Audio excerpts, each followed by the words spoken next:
Hi friends, வணக்கம். Welcome to கேட்டு noise. ரொம்பவே ஹாப்பியாக இருந்துச்சு. அந்த ஹாப்பினஸ் உங்கள்கிட்ட எப்பவுமே வந்து ஷேர் பண்ணேன். அந்த மாதிரி தான் வந்து இந்த வீடியோ வந்து ஷேர் பண்ணுறேன். என்ன அப்படின்னா, ஆக்சுவலாக வந்து மேரேஜ் ஆகி 2 years ஆக போகுது. பிஃபோர் மேரேஜ் வந்து நம்ம வந்து ஒர்க் பண்ணியிருக்கோம். சடன் ப்ரெக்னன்சி, அதனால தம்பி வைத்திருந்ததுனால ரேராக தான் வந்து ஒர்க் பண்ணியிருக்கோம். ஆனால் after marriage, after pregnancy, after delivery, after 1 yearக்கு அப்புறம் ஒரு கம்ப்ளீட்டா ஃபீல் பண்றேன் அப்படின்னா இப்பதான் நான் வந்து சொல்வேன். ஏன்னா நம்மளால போட முடியுமா அப்படின்னு. ஏன்னா 2 years கேப் ஆயிடுச்சு, ரேரா தான் பண்ணிட்டு இருக்கோம். சும்மா ஒரு மாதிரி அப்படியே போயிட்டு இருக்கு. அப்படிங்கும்போது நம்மளால முடியுமா, ஃபார்ம் அவுட் ஆயிட்டோமோ, இதுக்கப்புறம் பேக் வர முடியுமோ. எனக்கு மட்டும் இந்த கேள்வி இல்லை, என்னை சுத்தி இருக்க நிறைய பேருக்கு.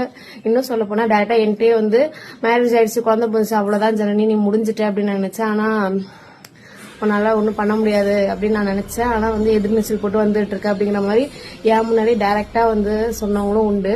அப்படிங்கிற பட்சத்துல எனக்குமே அந்த டவுட்ஸ் இருந்துட்டு இருக்கும் போது எதுவுமே வந்து கைவிட்டு போகாது அப்படின்ற மாதிரி பாஸ்ட் ஒரு 10 days ரிப்பீட்டடா நிறைய ஒர்க்ஸ் வந்து கம்ப்ளீட்டா எந்த ஒரு ஒர்க்கர்ஸுமே இல்லாம கம்ப்ளீட்டா வந்து சிம்பிளா இருந்தாலுமே அதை நானே வந்து ஃபுல்லா கம்ப்ளீட் பண்ணி அதை ஒர்க் பண்றேன் அப்படின்னு நினைக்கும் ரொம்பவே சாட்டிஸ்ஃபைடா இருந்துச்சு.